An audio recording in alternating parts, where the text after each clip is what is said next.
Ed eccoci cari telespettatori, allora siamo nuovamente con Ivana Fogo perché è un periodo che è del Dipartimento Welfare CGIL, è un periodo che cerca anzi di spiegare a tutti quanti noi e ancor più alle persone anziane e pensionati che con il PNRR, Piano di Ripresa e Resilienza Nazionale, come cambieranno le cose, come dovrebbe cambiare la sanità, come dovrebbe cambiare anche l'assistenza sociale articolata sul territorio. Non è una cosa semplice, richiederà assimilazione. Però cerchiamo di farlo. Allora parliamo degli ospedali di comunità perché ci eravamo fermati proprio con gli ospedali di comunità, ecco qua, e quindi Ivana Fogo, affrontiamo questo tema, vediamo il DM 77, di che cosa parla? Sì, allora, che è la slide successiva. Sì, allora cerchiamo di essere chiari e di dare come dire, una spiegazione che comprenda però tutto. Prima il DM 77 è un decreto ministeriale che stabilisce i nuovi modelli standard per l'assistenza territoriale, cioè i servizi nel territorio. Quindi non parliamo di ospedali, di degenza, parliamo di territorio, i nuovi servizi nel territorio, come devono essere e quanti, no? Ecco, certo. Per consentire appunto un facile accesso ai servizi ai cittadini e per dare una risposta coordinata ai bisogni e per avere un approccio multidisciplinare. Ma prima di parlare del DM 77 io volevo dirvi in sintesi il PNRR che cosa ha portato, perché per mettere in pratica questo che leggiamo leggiamo la slide qui, 3, che così ci fa capire. Noi abbiamo bisogno di risorse economiche e le risorse economiche e comunque è una legge di riforma, deriva dal PNRR. Guardiamo solo ciò che è scritto nei colori di corsa, è stato approvato nel luglio del 2021, l'impegno di spesa deve essere fatto entro il 2023, quindi l'anno prossimo, ma il tempo vola, e i pagamenti avverranno nel 2026. Se non vengono fatte le opere, i pagamenti non arrivano, quindi questo è importante, la data capire. È importante. Ecco, andiamo avanti. A slide 4, eccola qua. Ecco, e qua vediamo le risorse e i soldi. Allora, 151 investimenti, 63 riforme, importantissimo, 191 miliardi, di cui una parte a fondo perduto, ma un'altra parte di finanziamento, il che vuol dire che l'Italia lo deve restituire. Okay. Quindi i 122,6 miliardi di finanziamenti sì, devono essere restituiti. Quindi non è che 191,5 sono tutti quelli che regalati, no, 68,9 sono a fondo perduto, gli altri. Poi 30 miliardi, scusate, e 62 dal fondo complementare fornito dall'Italia. Vedete 3 assi strategici, ma andiamo avanti, 3 priorità, donne, giovani e sud, suddivisi in 6 missioni. 6 capitoli, esatto, le missioni sono 6 capitoli. Le abbiamo viste altre volte. Le slide successive ci mostrano quali sono le missioni, ma noi insomma quali sono anche che sarebbero le missioni, vuol dire obiettivi sostanzialmente. Sì, obiettivi che dobbiamo raggiungere e ciò che bisogna fare, no? Le risorse che sono dedicate a ogni obiettivo e cosa si deve fare, cosa si deve realizzare. La missione che a noi interessa moltissimo è l'ultima, è la missione 6. Quindi andiamo alla slide 6 con la missione 6 che è l'ultima, è la salute? La salute, per i quali sono stati dedicati in tutta Italia 15,63 miliardi, ok? Quindi non è tantissimo rispetto ai oltre 200 miliardi, insomma è un po' meno del 10%, ma insomma sono comunque delle risorse importanti ed è giusto che vengano spese bene.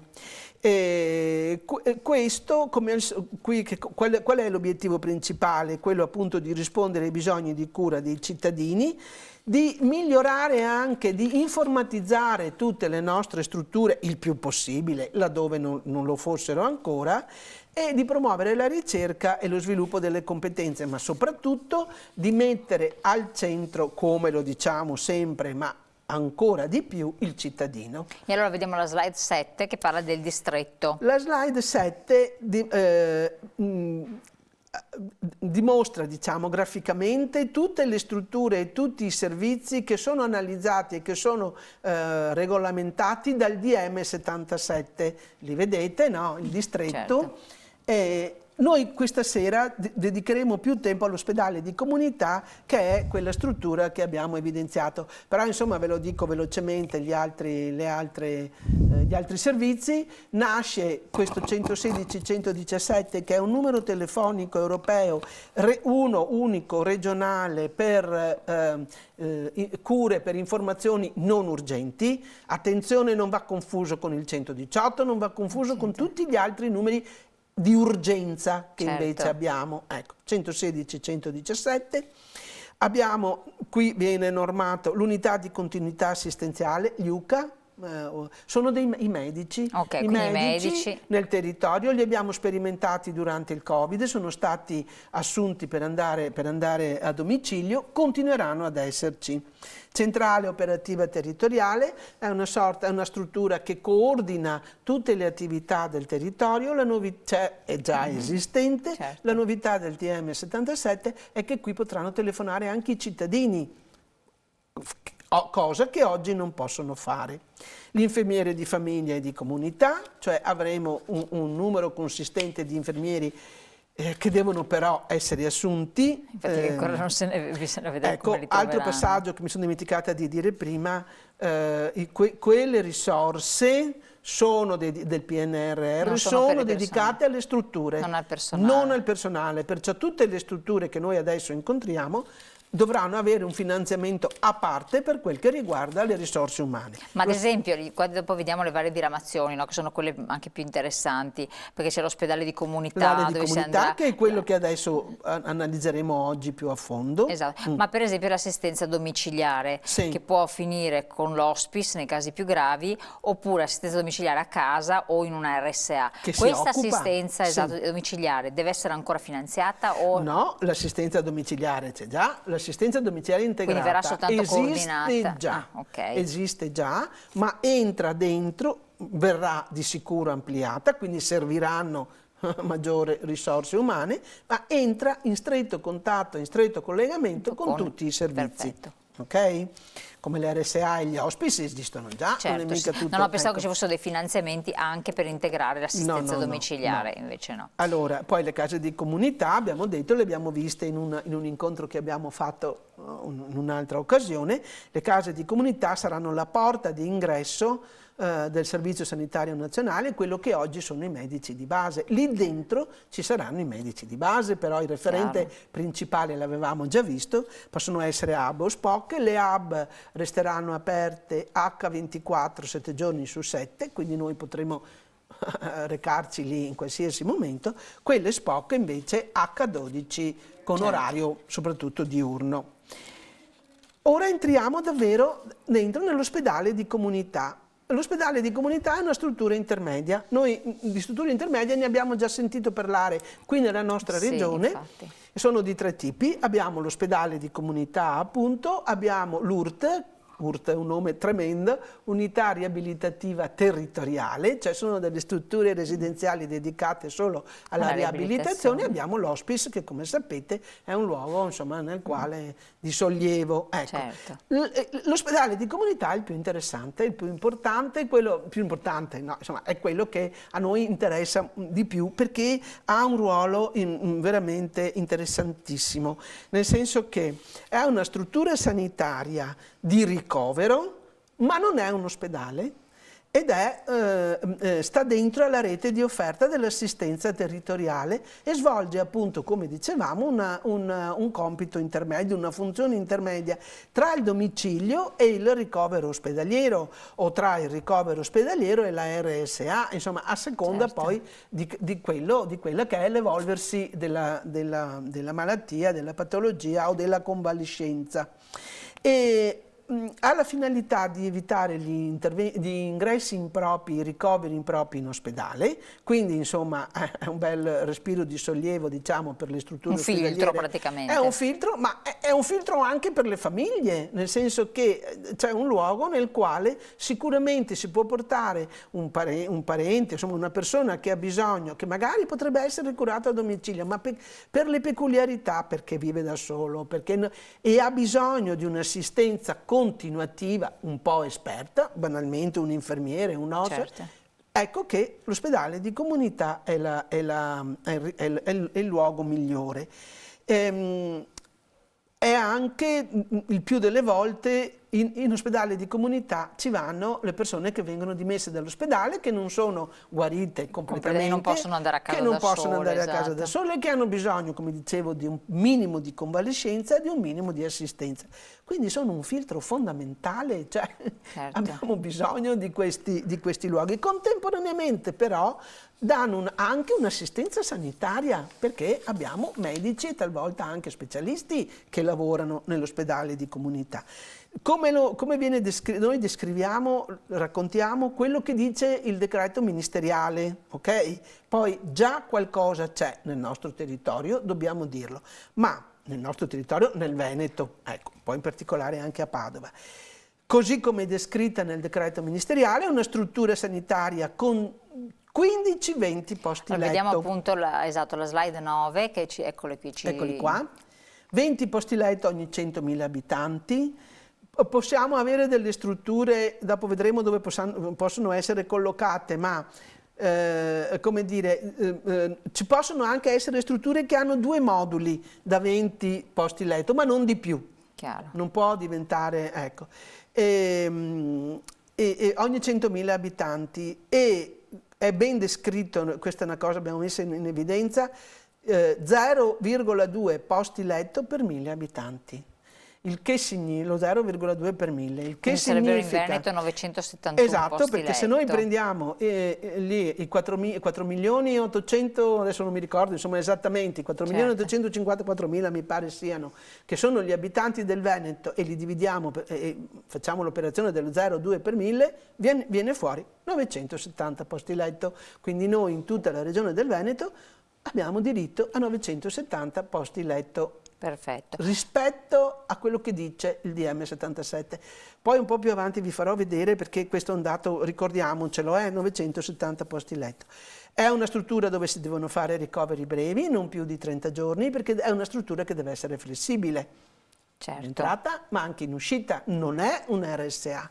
Okay? Quindi poi ci possono andare anche persone giovani che sono state dimesse. Quindi 7-9 infermieri, un coordinatore infermieristico. Lì c'era tutta la dotazione. Chi ci va? Abbiamo detto pazienti fragili o cronici, pazienti affetti da multimobilità provenienti da un ricovero ospedaliero, pazienti con assistenza, che hanno bisogno di assistenza per la somministrazione di farmaci particolari, per cui c'è bisogno di un controllo costante, e pazienti che hanno bisogno anche di un supporto tecnico riabilitativo. Guardate, il paziente tipico è sempre la persona anziana che cade, si frattura il femore, resta in ospedale 8 giorni, fanno l'intervento, lo rimettono in piedi, perché è vero che lo rimettono in piedi, poi che lo rimettano in piedi e che sappia camminare, questo è un altro paio di maniche, e questo è il posto giusto, perché dà un sollievo alla famiglia che si trova improvvisamente, e dà naturalmente anche un'assistenza importante al paziente.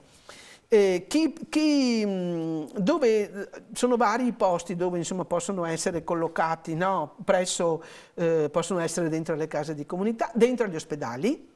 Dentro agli ospedali, per esempio, qui siamo a Padova, all'ospedale Sant'Antonio stanno preparando, credo che siano forse già pronto, due ospedali di comunità, 2 strutture da 20 posti letto, per cui, come vi dicevo, 2 moduli dentro ai posti letto dell'ospedale, di un ospedale, ecco, e presso le strutture residenziali. Quindi, insomma, davvero sono importantissime queste strutture, perché danno delle risposte immediate. Analizziamo ora i numeri, e qui dedichiamo un po' di tempo in più, perché questi sono numeri fondamentali. Quindi la slide numero 10, eccola qua. Allora, l'ospedale di comunità non nasce con il DM 77, ma qui in Veneto già da 2 piani sociosanitari regionali c'è già stata questa programmazione. Noi facciamo riferimento qui alla programmazione del 2020. Vedete, c'è la delibera 1107, che è quella che ratifica, diciamo, il piano sociosanitario. E la Regione Veneto di suo aveva già deciso che i posti letto, parliamo di posti letto così facciamo prima, che i posti letto dell'ospedale di comunità in Veneto dovevano essere 1426 in totale, suddivisi nelle province che vedete lì, come sono indicati nelle province. Naturalmente 1426 è di più dei 970 che abbiamo visto prima. Poi è intervenuto il DM 77 e il DM 77 è stato per quanto riguarda, siccome bisognava ratificare il finanziamento del PNRR, i soldi che arrivavano dal PNRR, la Regione ha fatto delle delibere e cosa ha visto? Ha stabilito che in Veneto, in base ai soldi del PNRR che ci sono arrivati, si creeranno altri 600, l'ultimo numero in fondo, 618 posti letto. Cioè vuol dire 1426 più 600 oppure al posto di 1400? Il punto è questo. I 600, qui è 583 più 35, vedete sotto, ecco, sono 600, 618 ce li dà il PNRR, i soldi li troviamo lì. Sono 618 dei 1426. Vuol dire quindi che restano i 1426. E qua ancora non lo sappiamo. Qui per questo c'è bisogno di un po' di attenzione. 1426 erano quelli decisi dalla Regione. Poi di questi 1426, quanto effettivamente si è nel frattempo creato? Perché ce ne sono in Veneto di questi, non tutti i 1426, ma ce ne sono. Sicuramente ce ne sono 618 finanziati dal PNRR, però 1426 sono di più dei 970 che mi dice il DM. Quindi in pratica ne avremo di meno. Quindi noi qui abbiamo un punto di domanda. Noi chiediamo alla Regione che si esprima, perché la Regione ancora non ha recepito questo decreto ministeriale. Ha fatto delle delibere relative alle risorse del piano, no? Certo, perché lì erano soldi che arrivavano e avete visto c'era una tempistica precisa per cui o facevi la programmazione e poi finire i lavori entro quella data, altrimenti i soldi non li hai. Ma noi alla Regione questo chiediamo, intanto che ci dica di questi 1426 se tutti verranno fatti. Così, perché quella era la sua programmazione, poi 618 finanziati dal PNR, arrivati a 9,70 perché lo dice il DM, però DM è uno standard, per cui la Regione Veneto può dire ne faccio di più. Certo, assolutamente. Abbiamo 5 minuti ancora. Quindi, ospedali di comunità in Veneto, vediamo quest'altro aspetto. Vediamo quindi ci ho l'altro. sottolineato questo delicato della questione che ci resta un punto di domanda. Che cosa ne emerge? Ecco, questi qua sono quelli previsti dal decreto dal PNRR, scusate, ok? Sono quelli che lasciamo stare i 1426, 618 sicuri, perché i soldi ci sono, suddivisi nelle varie province come li avete visti. Se noi prendiamo solo questi, ok, e facciamo un rapporto tra la popolazione del Veneto, che vedete 4.854.000 e i 618, vuol dire che nel Veneto mi salta fuori un posto letto ogni 7.855. Il che non è possibile, è molto poco, per questo noi diciamo non è possibile che ci siano solo questi, che sono importanti e finanziati, ma non bastano. Noi chiediamo alla Regione che faccia lo sforzo di arrivare ai 1426 che tra le altre cose aveva programmato già lei nel 2020 proprio per l'importanza e la tipologia di questa struttura che vi dicevo. L'ospedale di comunità è una struttura importantissima che serve da filtro, da polmone per gli ospedali, per il paziente, per i familiari, per dare risposte flessibili, per il paziente che viene fuori dall'ospedale e che magari non torna a domicilio oppure transita a domicilio, oppure in preparazione di andare in RSA, oppure in qualsiasi, perché non ci vanno soprattutto gli anziani, ma ci vanno anche i portatori di handicap. Certo, è una struttura fondamentale nel percorso terapeutico assistenziale di ogni singolo cittadino, quindi fondamentale. Le slide successive mostrano Vediamo un più po' o meno, insomma, nelle varie province le casette sono queste, però sono quelle previste dal PNRR, ma è possibile che per esempio in questa cartina ce ne siano già esistenti dalla programmazione del Veneto. Noi adesso stiamo monitorando questa situazione ed è possibile che magari la prossima volta vi presentiamo le due tipologie. Vediamo quelle successive. Andiamo queste in successione. Questo è Treviso, questa è la marca vedete, ne trevigiana. nascono 5, sempre con i soldi del PNRR. Qua, vediamo quella dopo, invece Quella la dopo, questa è una parte di Venezia, sono 3. E anche qui poi ancora Venezia, sì, del Veneto orientale una, invece. Quindi 3 più 1, 4 per quello che riguarda la provincia di Venezia. Polesine, una sola. Qui per esempio, ho capito che qui la popolazione non è tanta, però è anche vero che per come è fatta, no, dicevamo, no, come è fatta una provincia, per la situazione orografica del territorio e anche per le grandi distanze, qui bisognerà ripensarci, ma probabilmente qui andiamo a vedere che cosa era già previsto dalla precedente programmazione. Vediamo l'US Lugania invece. Le Lugania, vedete, una per zona, sono 3, alta, bassa e centro. Però noi ne abbiamo delle altre, cioè in provincia di Padova ce ne sono delle altre. Ecco. No, allora, non c'è scritto da nessuna parte, né che è in aggiunto né che viene tolto. Allora, se non c'è scritto, noi ci pensiamo bene che sia impossibile che vengano... Nulla è impossibile. Sì, questo è vero, però questo è l'impegno che noi abbiamo e che noi chiediamo alla Regione. Certo, la Regione in questo deve fare chiarezza. Questa, dopo le 6, andiamo avanti. Che c'è la Pedemontana, Pedemontana invece, 3. Eccola qua.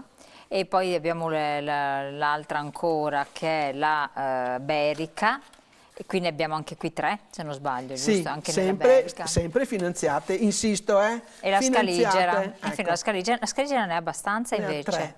3, sì, sempre finanziate, ripeto, no, questa è la Berica, andiamo a quella dopo, la Scaligera. Questa è Vicenza, sì, esatto, andiamo su Verona. E questa è Verona. Che ne ha invece abbastanza. Ne ha. Bisogna vedere bisogna mettere in confronto rispetto alla delibera regionale, quella di programmazione. Insomma. Certo. Ecco.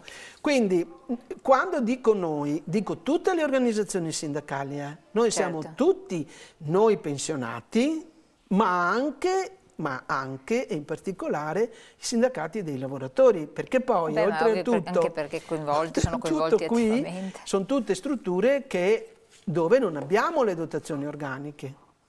Qui non è quindi serve il finanziamento per il personale. Noi chiediamo che siano, per esempio, oggi ho visto che le categorie dei lavoratori hanno fatto un presidio davanti alla Regione perché per esempio chiedono che ci siano le stesse dotazioni organiche e soprattutto gli stessi contratti per tutto questo personale uguale, sia che lavori in una RSA, sia che lavori in un ospedale di comunità, insomma che non ci siano contratti diversi e soprattutto le dotazioni organiche. L'ospedale di comunità, per esempio, risparmia in termini di personale rispetto all'ospedale, perché qui ho bisogno di infermieri, indubbiamente, ma ho bisogno un numero maggiore di OS. Quindi è chiaro, no? Mentre in ospedale quasi dappertutto ho un rapporto invertito. Poi qui l'assistenza può essere data dai medici di medicina generale, quindi è più articolato. Insomma, è più articolato e quindi insomma davvero è una struttura importante e davvero... Voi monitorerete, questo è importante. Sì, allora, certo. Ivana Fogo, l'argomento avete visto è abbastanza complesso, però siccome la puntata la potete anche rivedere sul web, fare un po' il punto per capire dove andremo a parare, soprattutto dove sta anche l'allerta che è sottolineata dal sindacato, dai sindacati a livello unitario, poi dallo SPCGIL come ci hanno spiegato, in particolare che sta monitorando, però insieme anche agli altri effettivamente. Assolutamente, ma torneremo anche noi su questi argomenti, assolutamente. Certo. Ringraziamo Ivana Fogo, ringraziamo lo SPCGIL di questo capitolo molto importante di informazione e voi vi lascio alla pubblicità, poi noi ci rivediamo dopo per le nostre interviste.